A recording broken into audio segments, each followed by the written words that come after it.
在中世纪的欧洲，统治关系主要建立在契约之上，但这种契约并不是今天理解的平等契约，而是一种封建契约关系。在这种关系里，权力属于身份，并不属于个体。一个典型的例子是大宪章，虽然这份文件常常被描述为自由的起点，但事实并没有那么理想化。实际上，它保障的是贵族免受国王任意征税和逮捕，它的逻辑是身份对身份的契约，这不是人民权利，而是特权集团内部的权力制衡。因为在这个结构里，权力依附在土地和血缘之上，所以权力属于封建等级，契约的参与者是贵族集团，普通人并不在政治结构内部。那么权力是怎么从身份专属转向全民资格的？这中间发生的不是思想觉醒，而是国家结构的改变。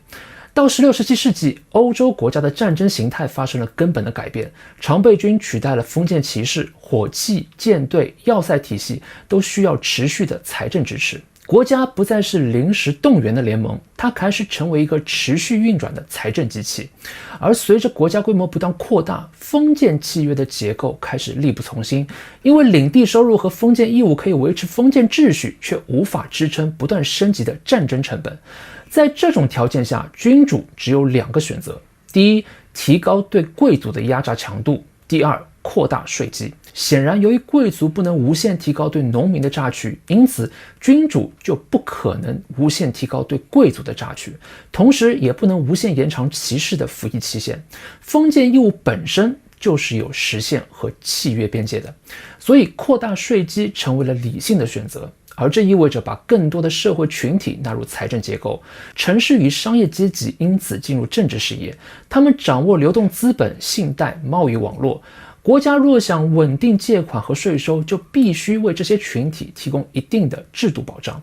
发言权的扩展并不是价值上的承认，而是一种财政交换。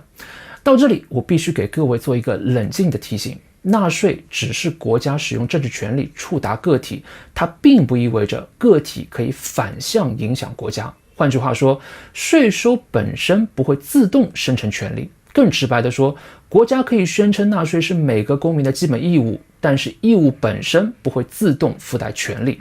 纳税、服兵役、遵守法律都是个体义务，都属于国家对个体的触达能力。它们只能说明国家有行政能力，但并不能说明社会具有政治议价能力。历史上大量的国家都拥有税制、征兵制和官僚体系，但是民众没有政治参与和权力的例子比比皆是。而西欧之所以后来能够走向全民权利，其实是因为当时叠加了2个结构条件。第一，国家竞争压力长期存在。17到19世纪，欧洲的竞争极端残酷。当国家持续暴露在外部的竞争当中，内部的斗争就会削弱整体的实力，而财政和军事实力直接决定了国家的存亡。因此，权力集团必须整合社会，避免内斗。第二，社会力量具备集体组织能力，商人、资产阶级和城市社群拥有资本、信贷能力、武装力量。当这些力量能够被组织起来对抗王权时，税收才能成为谈判筹码。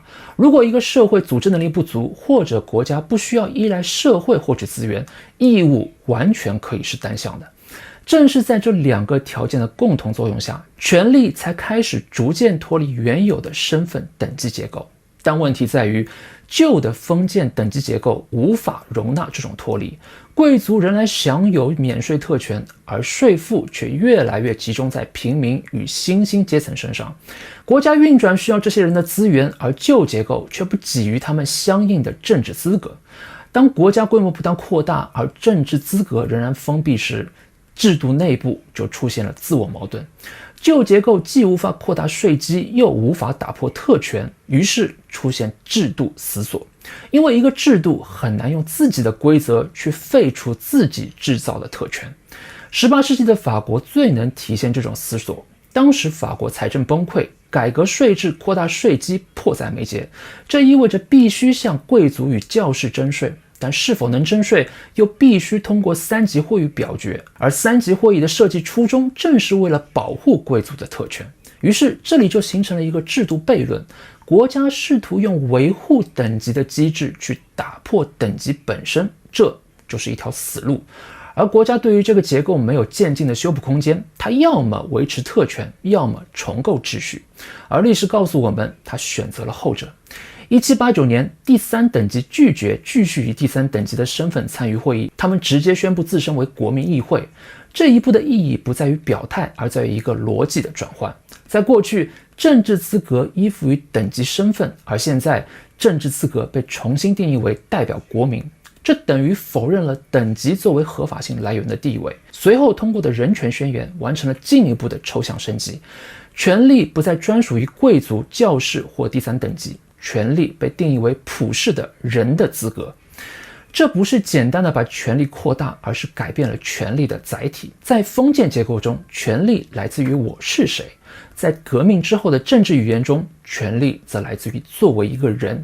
当权力不再以身份为依附对象，而嵌入法律和规则之中，权力才可能被普遍化。革命不是思想突然胜利，它是解除制度死锁后的重构方式。从此，政治不再围绕等级特权展开，而是围绕法律人格展开。贵族契约的时代终于结束，全民资格成为国家整合的新基础。所以当我们回看这段西欧的历史，必须铭记的一点是，社会权力的全民化并不是统治集团突然的良心发现，也不是某个伟大的领袖发起的革命，更不是一份激动人心的政治宣言说服了所有人。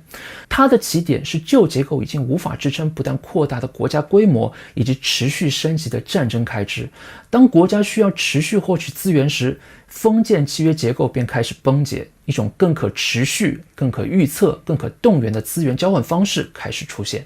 这也揭示出了一个更深层的规律：只有当权力依附于规则与制度，同时社会具备政治议价能力时，义务与权利才有可能对称出现。从表面上看，这是权力的扩大，但从结构上看，它其实是权力依附关系的迁移。当国家必须触达每一个个体时，权力就不能再只依附于封建的等级身份，它必须嵌入制度规则。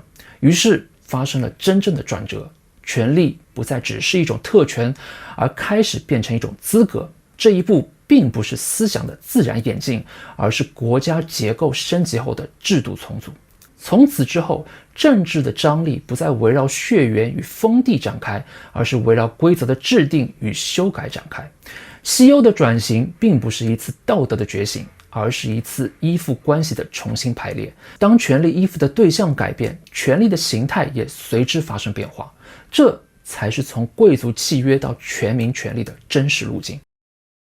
但这条路并不是所有的地区都能走完，在一些地方，权力并没有稳定依附在同一个对象上，它可能在宗教、部族、军队、个人威望与制度之间不断摇摆。当依附对象无法稳定时，政治秩序也很难稳定，而中东的长期混乱恰恰就与这种长期摇摆有关。下一期我们就来看一个问题：为什么中东的权力依附对象始终无法稳定下来？请持续关注我的频道。